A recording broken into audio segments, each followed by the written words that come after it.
Rosalind मिश्र vocational teachers welfare association जन सदस्य।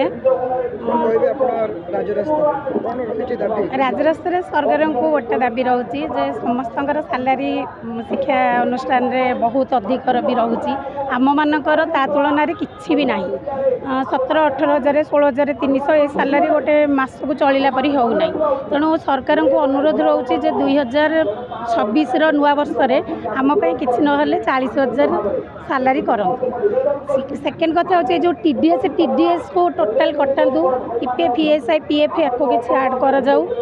Third कथा होचे जे आमर गोटे जॉब रो सिक्योर करा जाऊ।